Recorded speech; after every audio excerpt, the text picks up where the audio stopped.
With so many stores marking up rare bottles of whiskey far beyond MSRP, it begs the question, is this good capitalism or is it just greed? If you want to find out, then stick around.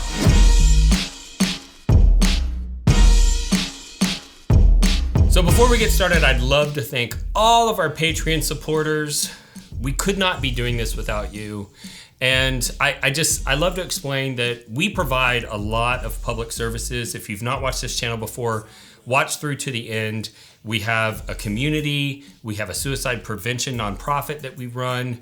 And the reality is there are tens of thousands, if not millions of people that benefit from our efforts, but not all of those have any financial investment. And so for those of you who are dedicated enough to support us on Patreon, not only are you supporting us, but you're supporting all of those people out there that benefit from the content and the effort that we put out into this world, and it wouldn't be possible without you, and we thank you. But we don't want it to just be a donation. We've got member benefits, bonus content, special offers, distillery takeovers, kind of king for the day in a distillery, tasting out of barrels, that type of thing. Single barrel selections, in-person meetups, monthly virtual bottle shares, discounts on merch. And so whether you are excited about supporting the mission of the channel or you like the benefits, either way, we're happy to have you as a Patreon member, and we thank you. And if you're thinking about joining, you can find information in a link in the description below. So let's talk about disclaimers. So first off, this content does not apply to control states. So we understand that control states have state regulations that determine what they're allowed to mark their bottles up to. And so there aren't price gouge stores in those states. And also understand when I use the term price gouge, I am fully aware that there is a legal term that refers to the illegal markup of essential goods during state emergencies. And I'm not talking about that. I'm talking about the traditional meaning of the word where somebody charges far more than what is intended for the product because there is some sort of an imbalance in supply and demand. And so I get it, it can be a legal term. I'm just talking about, them marking it up. And also my definition of capitalism, okay, because I am a capitalist, but my definition of capitalism is that the decisions benefit the business, but that it's sustainable for the long term. And so a lot of people, to me, that's the difference between capitalism and greed. If there's a business practice that you can engage in that's going to be extremely profitable, but it causes the entire system to collapse as everybody implements it, that's greed. That's not capitalism. Capitalism is sustainable by its definition. I'll argue with anybody about that, and you need to understand that up front because a lot of people who are economists get into these videos and they start commenting on legal definitions, and just you need to understand that to understand where I'm coming from. Now, before we can talk too much about this, you need to understand the plight of the stores that are having to decide whether or not they're going to mark their stuff up above MSRP or they are going to sell it at MSRP. And the one thing you need to understand is that they cannot fix this problem with supply because they can't order more. The store has to order through the three-tier system. They have to order from a wholesaler, and the wholesaler only has so much product that was allotted to them from the producer, and the producer cannot make more of the products because it takes so long to make an 18-year-old bourbon. They literally have to have a time machine.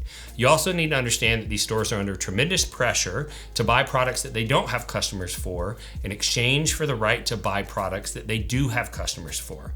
And so these are called inducements. They are technically illegal, and there'll be a salesperson who has a quota, and they have to get rid of all of this unknown vodka that's sitting in the wholesaler's warehouse. And they go in and they say, hey, if you buy 20 cases of this unknown vodka, we're going to let you buy some of these allocated bourbon bottles, okay?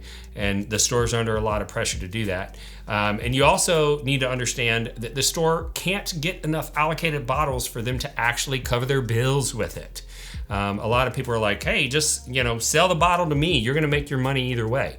If a store took all of their allocated bottles that they got for the entire year and they added up the gross margin that they made on those bottles, selling them at MSRP, it wouldn't even be enough to pay a small percentage of the rent for that store for 1 month. They don't get enough for the allocated bottles themselves to actually make a difference to the store. You also need to understand that there are flippers, and some of these bottles can be sold for 10 or 20 times what their MSRP is, and the stores do not want to sell to flippers. The money is not all the same to them. If they sell it to a flipper, there is some danger for the store, because selling to the wrong customer could hurt the store's other retail relationships.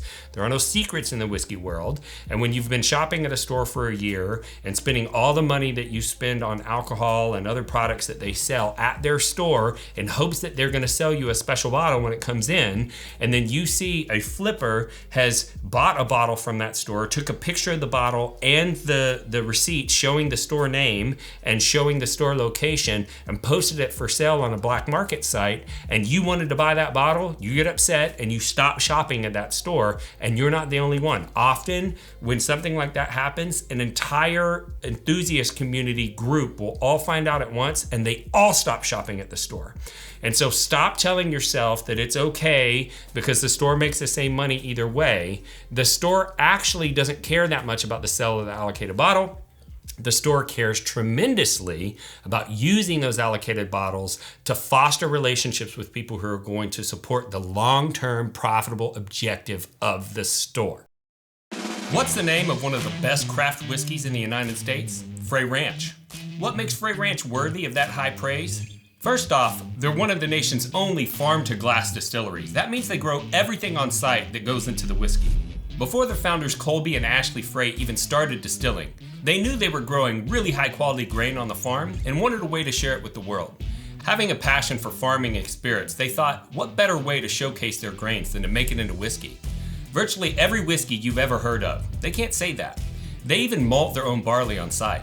If you know anything about malted barley, a key grain in nearly every whiskey recipe, you know that almost no distillery can make that claim. You might be thinking, but I've tried craft whiskey and I don't like it. Most craft distilleries make whiskey on a pot still. This means the more efficient they try to get in their process, the more the grain solids get burned in the pot, which makes the whiskey taste like over-roasted coffee beans. Plus, pot stills leave in more flavor, compounds, and oils than traditional column still whiskey. All the whiskey you love from Kentucky is made on a column still where the grain solids never come in contact with the heat source. Frey Ranch had one of the world's first Vendome systems built that does the first distillation run on a column still, but does the finishing run on a pot still. This gives them the control of a pot still without the overwhelming flavors. This is why Frey Ranch is bolder than most, but with none of the off-putting flavors you might have experienced in the past with other craft whiskeys. They have no whiskey less than 4 years old, with most of the products at 5+ years. That is a lot of age for the wild temperature swings that you see in Nevada versus the mild change that they have in Kentucky. If you want to experience well-made, bold craft whiskey with a legacy as American as apple pie, go to the description and click the link. Please use the link so they know that we sent you. When you click the link, you're going to see that they're available to ship in 30+ states. They're also available in stores and bars near you in Nevada, California, Arizona, Ohio, and Georgia. And the best of all, they're coming to stores in Texas very soon. Cheers. Now that we understand the plight of the store, let's talk about some of the issues. So first off, there is either a 3 or a 4-tier system in each state. And the 3-tier is where the producer sells to the wholesaler and the wholesaler sells to the retailer and to bars and restaurants. And the 4-tier, the producer sells to the wholesaler sells to a retailer, and the retailer sells to bars and restaurants and consumers. So that's the difference between a 3 and a 4-tier state. And you also need to understand that when a store marks up a bottle price, the other members of that 3 or 4-tier system do not benefit from that price hike. And so we have to start asking ourselves, if there is a large number of the whiskey buying populace that is willing to pay more money than MSRP for a bottle, why didn't the producer mark it up and increase their profit? There's plenty of demand. There's all the evidence in the world that people are willing to pay more money. And the reason why is simply because the producer is looking at their long-term objectives. And most producers, remember I said, they can't just make more because it takes so much time. Most producers over the last 10 years have raised hundreds of millions, and in some cases over $1 billion to expand capacity to account for this new demand that's in the marketplace. And do you know what happens if the producers bump the price all the way up to the equilibrium price for supply and demand, and then a few years down the road, they flood the market with inventory? I'll tell you what happens. They all go out of business. And so they don't want to raise the price to equilibrium. They need demand levels to remain where they're at to account for the production that's coming online from all of the expansion projects that's going on out there, right? And that's why the producer decides not to raise the price. If the producer raised the price, the producer would make more money, the wholesaler would make more money, the retailer would make more money. But as it stands right now, those three entities are carving up a slice of pie that's represented by the sales price of a bottle of whiskey. And just so you understand, typically the producer makes about 35 margin points, the wholesaler makes about 30 typically, and the retailer makes about 30 typically. So you can do the math and figure out how the pie gets broken up. When a retailer decides that they're going to mark the price up far beyond MSRP, and in some cases 10 or 20 times the amount of MSRP, the retailer ends up taking the overwhelming majority of that pie and leaves the producer and the wholesaler with the small slices that they were originally planning on making whenever they sold that product. And the wholesaler and the producer are barred by law from retaliating against that store for having done so. And that law that's on the books was designed to protect small stores from influence from much larger businesses in the wholesale and the producer tier. But right now, these price gouge stores are hiding behind a law that's supposed to protect them from downward pricing pressure so that they can put upward pricing pressure and take the money that actually doesn't belong to just them and keep it for themselves. And if anybody complains, they go, hey, you're not allowed to influence our prices. No, that's not what the law was for. The law was to protect them from downward pricing pressure. And so now that you understand some of these things, the store can claim that they have to price gouge to make up the lost profits from the products that they were kind of pressured into buying and all that stuff. And so kind of the way that the story goes is the store says, well, the reason why I have to mark this product up so much is because they made me buy 20 cases of vodka that nobody wanted to buy. And I had to discount that vodka down to basically break even just so that I could get rid of it. And so now the money that I was gonna make on the allocated bottle, I have to make that, plus I have to make the profit that I was gonna make on the other bottles that I had to liquidate. And I hate that argument because it is very convincing, and a lot of people hear that and they go, oh, I feel bad for you, store.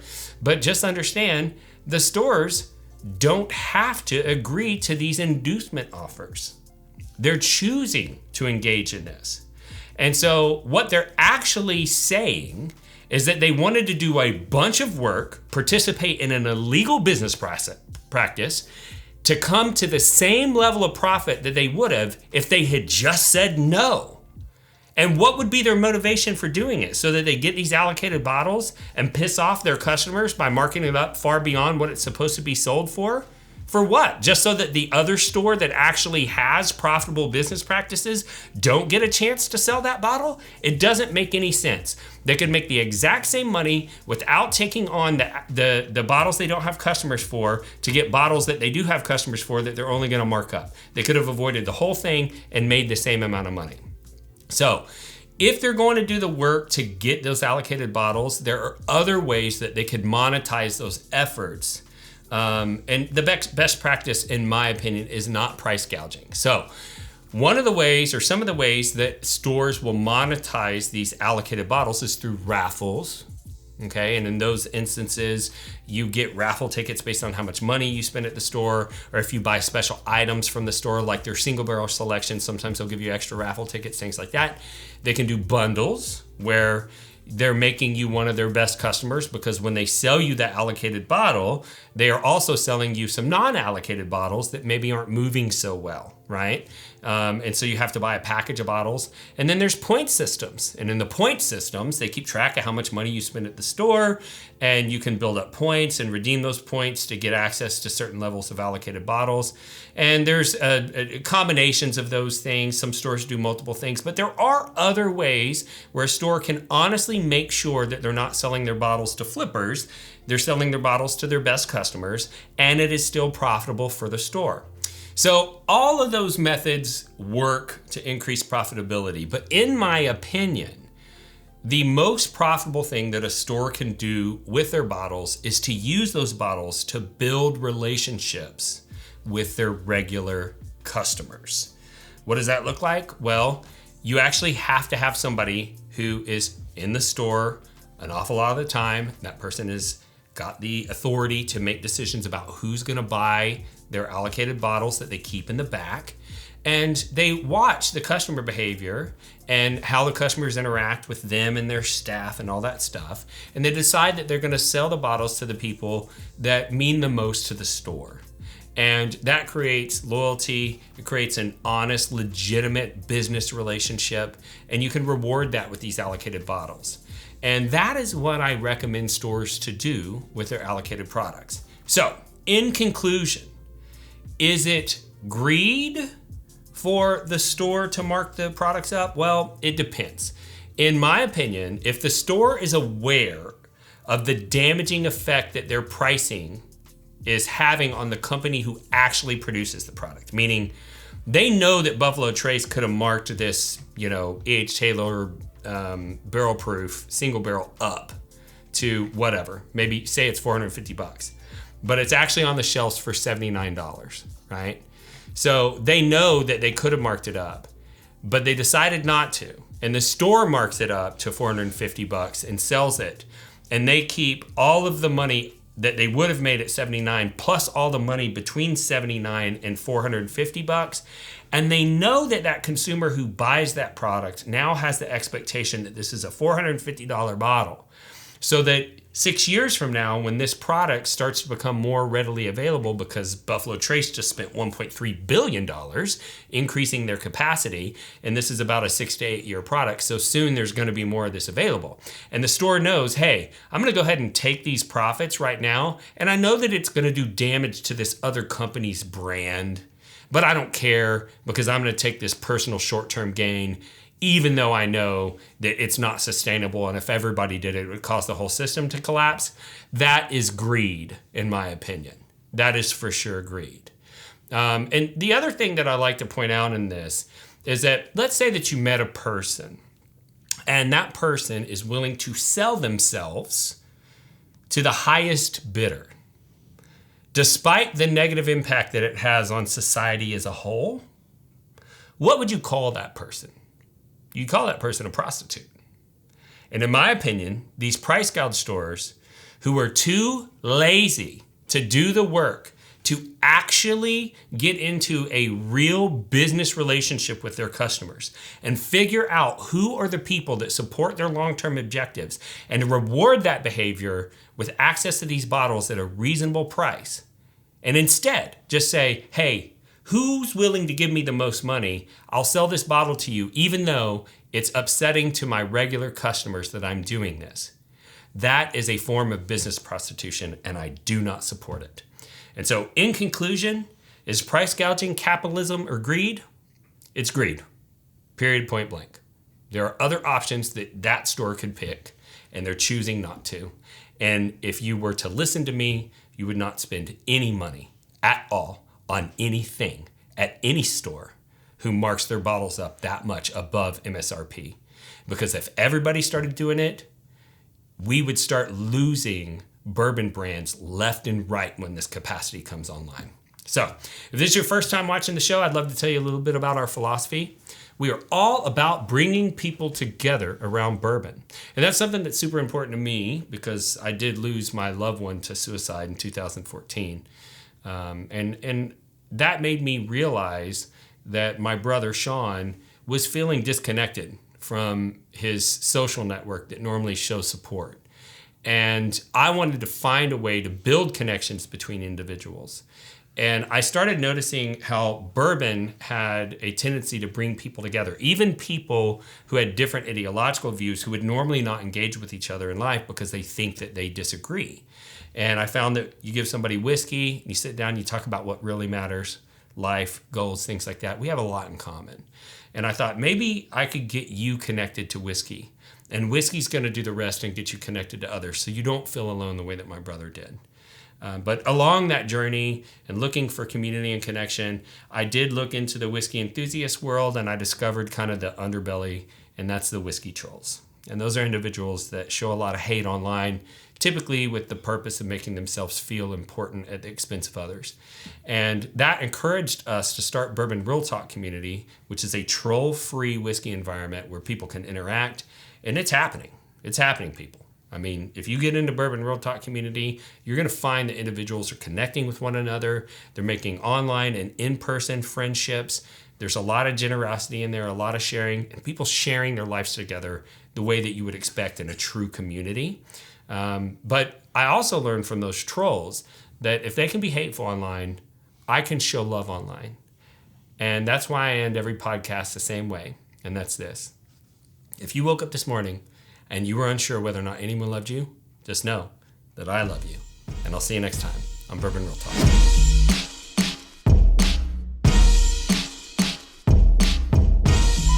Ready to party. We're about to eat that torchy, son. What? Pretty excited. And I'm drinking a little bit of this Knob Creek 18. You know why? Because I can. And I normally don't. And I'm here serving you people today. And I figure if I'm going to be here and I'm going to serve you, I should have a nice pour while I do it. Enjoy yourself. Yeah, so try not to judge so hard. Don't try to, what's the saying? Don't harsh my gig so hardcore, Cruster.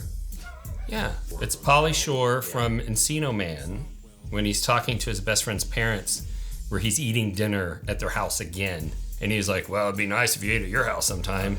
And he's like, well, if I had the whole Brady Bunch thing going on over at my house, I would eat there. So don't harsh on my gig so hardcore, Cruster. By the way, we met Pauly Shore a couple years ago, and it was literally the creepiest celebrity experience that I have ever personally witnessed. It was crazy. He grabbed Lindsay in such a way that if I had been in the room, I probably would have challenged him to mutually agree combat. He was clearly on something. It was crazy.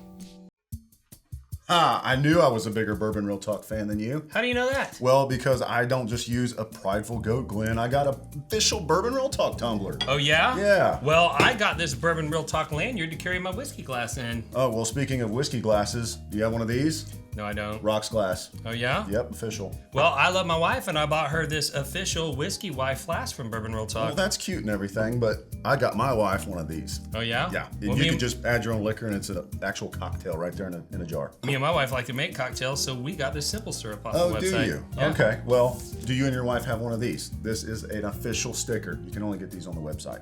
No, but I do have these official coasters that have the Bourbon Real Talk logo on them, and I'm representing.